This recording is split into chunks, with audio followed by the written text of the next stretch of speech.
gudoomiyaha maxkamadda sare ee gobolka Sanaag Aadan Saalex ay weeliyaan xeerlaaliyaha gobolka Sanaag iyo gudoomiyaha guud qaranada oo loo yaqaan maxkamadda wareegta ayaa kuno kala duwan ka fuliyay degmada Garada kuwaas oo inay dhammaan qanceen kunada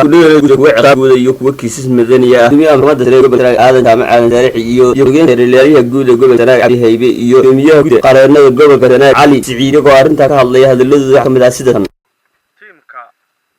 tiim ka tirsan maxkamadda gobolka Sanaag oo maxaan idhahday mobile court-ka ku saabsan ayaa 2 casho waxaan joognay magaalada Garada halkaas oo tiimkaas oo ay kamid yihiin gudoomiyaha maxkamadda gobolka Aadan Saalex aniga xeerlaaliyaha ku-xigeenka xeerlaaliyaha guud ee gobolka Sanaag Cabdi Haybe Cilmi iyo gudoomiyaha qaranada gobolka Sanaag soo gaadhnay 26 bisha 2014 magaalada Garada halkaas oo aan dacwado ciqaab iyo madaniba aan ku dhameynay 2 casho oo maanta oo 27 bisha ay noo dhamaadeen kiisaskaas oo dhamaantood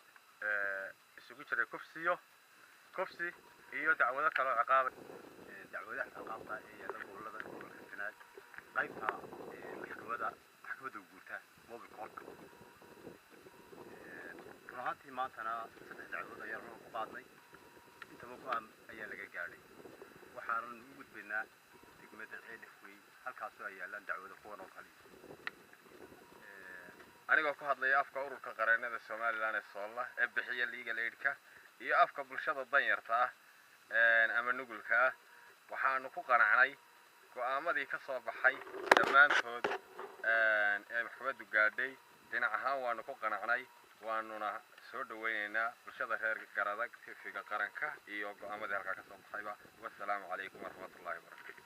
maxkamadda wareegta ayaa bishiiba hal mar timaado magarsanayna TV-ga qaranka Jamhuuriyadda Soomaaliland Garada